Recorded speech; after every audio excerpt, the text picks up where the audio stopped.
ल हजुरहरूले देख्न सक्नुहुन्छ हाम्रो कोलबोटेमा बनेको हस्पिटल चाहिँ यस्तो छ। अब हामी यो हस्पिटल चाहिँ निर्माणाधीन हो, यसको टुर गर्दैछौँ। हामी चाहिँ तपाईहरुलाई अब घुमेर देखाउँछौँ है त। पिलर पनि कति ठुल्ठुलो हो। जाउँ यता, राम्रो लाग्यो। ल जाउँ माथि।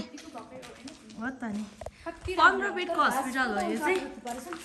हजुर खोइ घाँस ए उतापट्टि थियो होला नि त, गाईको गोठहरू छ होला। जाउँ। आज चाहिँ वैशाख 1 गते 2083 सालको। अब आज सबैको छुट्टी होला, कर्मचारीहरू पनि कोही हुनुहुन्न यो हस्पिटलमा। अनि हामी नै पुरै अब्जर्भेसन गरिरहेको छौँ।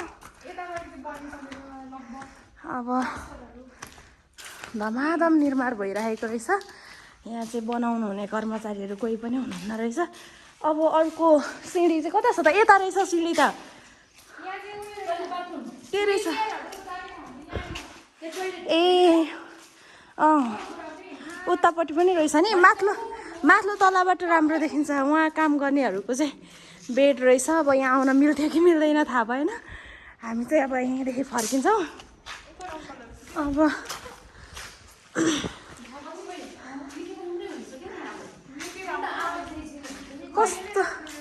कस्तो मन पर्यो हामीलाई चाहिँ। अब डक्टरहरू चाहिँ कस्तो आउनुहुन्छ होइन, सेवा सुविधा कस्तो दिनुहुन्छ भन्ने कुरा हो। हस्पिटलको स्ट्रक्चर चाहिँ एकदमै खतरा। हामीलाई चाहिँ मन पर्यो, चित्त बुझ्यो। अब हेर्नु न, डेन्जरै रहेछ। 3 तलाको 15 बेड। ओ माई गॉड है। 4 तला हो, माथि पनि रहेछ है। जाउँ न, आउनु न। हामीले केही गर्दैनौँ, हामी हेर्ने मात्रै हो। ल अब तपाईँको पालो।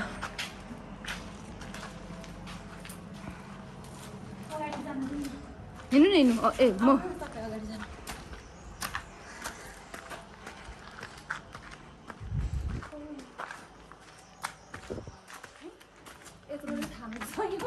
आइहाल्नुहुन्छ अनि भिडियो गर्नै पाउँदैन। लाउनु जाउँ न। यतै झरिँदैन, माथि राम्रो छ। झरे पनि झरियोस्।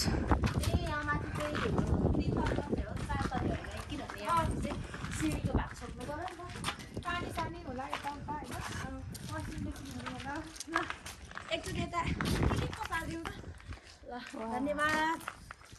यहाँदेखि चाहिँ यस्तो नजारा देखिँदैछ। अब यताबाट हेरौँ न, यता राम्रो देखिन्छ। हाम्रो घर त देखिने रहेछ नि त। रुख्न हुने भने सरस्वतीहरूको पनि मजाले देखिँदो रहेछ।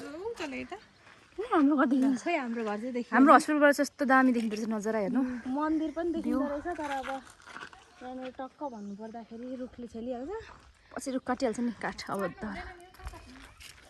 भाउजूलाई एकदम रमाइलो। मलाई त एकदमै यो बनिकन सुरु भइकन आएकै थिइनँ, आउनै पाएको थिइनँ। अनि अहिले हाम्रो बसाइ घरदेखि अलिक टाढा भएको भएर अनि आएको बेलामा चाहिँ आज मैले फक्काउँदा गरेर लिएर आएको। उहाँहरू चाहिँ आउनै मान्नु भएको थिएन।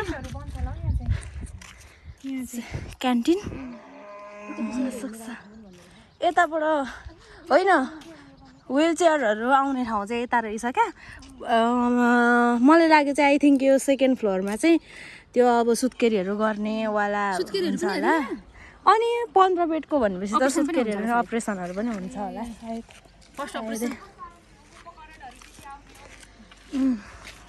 ल गाडीको बाटो चाहिँ त्यहाँ माथि छ, कुद्दैछ।